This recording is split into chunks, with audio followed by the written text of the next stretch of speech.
The cold wind cut through the quiet park like a whisper of something broken.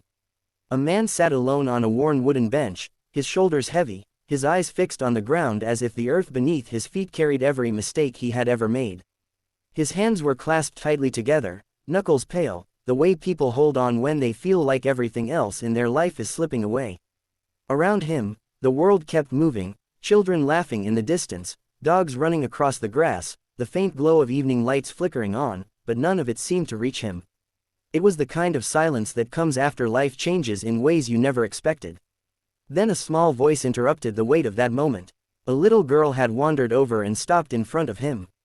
She couldn't have been older than 7. Her brown hair was tied into a messy ponytail that bounced slightly in the breeze, and she wore a bright teal jacket dotted with tiny colorful flowers, the kind of jacket that looked like it belonged in a happier day. She tilted her head and studied the man with the curious seriousness only children have. For a moment, the man didn't notice her, lost somewhere deep in his thoughts. But then she spoke again, soft and honest, the way children ask questions without realizing how powerful they can be. She asked why he looked so upset. If this story touches your heart at any moment, please take a second to like, comment, share, and subscribe to Kindness Stories, because sometimes the smallest stories carry the biggest lessons. The man slowly lifted his eyes, surprised that anyone had noticed him at all.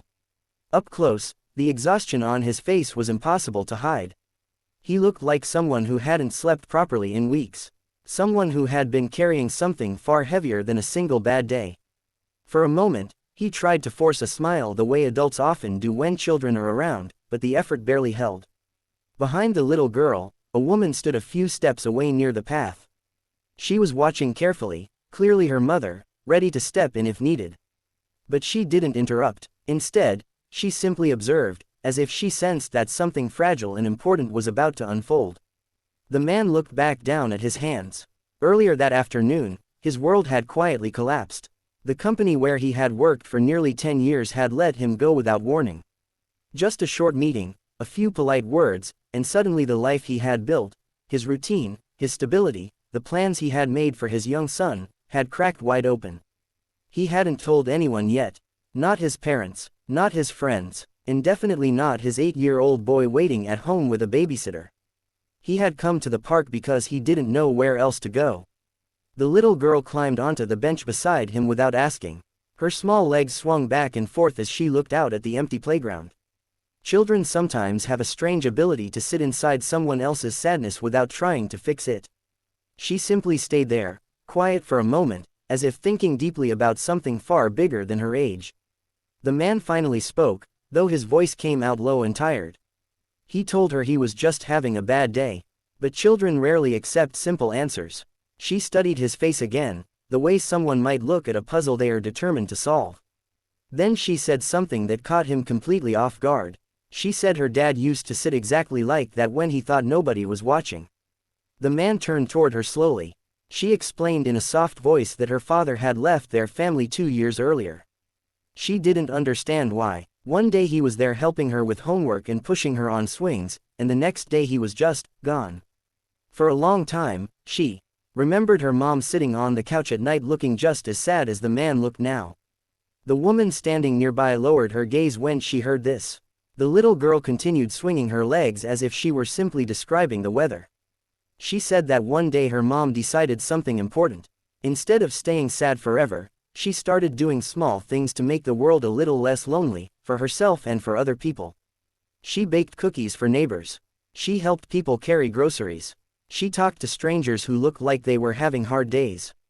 The girl paused and looked up at the man again. She said sometimes sadness doesn't go away when we sit alone with it. Sometimes it changes when someone sits beside us. For the first time that day, the man felt something shift slightly in his chest. It wasn't happiness, not yet, but it was something warmer than the emptiness that had been there before. At that moment, the woman finally approached the bench. She looked slightly embarrassed but also kind, the way people look when they hope their child hasn't been too intrusive. She apologized softly, explaining that her daughter had a habit of talking to strangers when she sensed they might need it. But then she did something unexpected. Instead of pulling the girl away, she sat down too. For a few quiet seconds, the three of them watched the fading sunlight stretch across the park. The sky was turning that deep golden color that appears just before evening settles in. It felt strangely peaceful, like a pause in the middle of something complicated. The woman eventually asked the man if he wanted a cup of coffee. There was a small cafe just across the street, nothing fancy, but warm and open. The man almost said no. His instinct was to retreat back into his problems, to return home and pretend everything was fine. But something about the way this stranger offered the invitation, simple, without pressure, made him hesitate. So he said yes. That small decision, almost invisible in the grand scheme of life, quietly changed the direction of his evening. Inside the cafe, the warmth wrapped around them like a blanket. The little girl proudly carried 3 napkins to the table as if she were hosting the entire meeting herself. The woman and the man talked slowly at first, cautiously, like strangers stepping onto thin ice. But eventually the conversation began to flow. He admitted he had lost his job that day. He admitted he was terrified about what would happen next.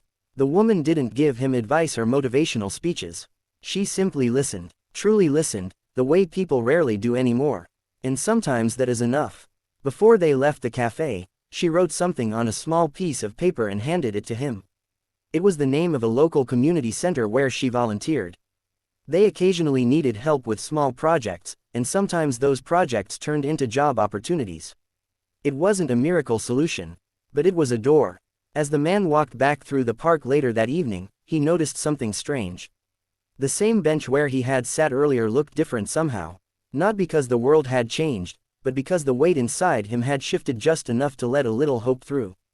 And sometimes, hope arrives in the smallest forms. A curious child, a quiet conversation, a stranger who chooses kindness instead of walking away. Before the story ends, tell us in the comments, have you ever had a moment when a stranger changed your day without even realizing it?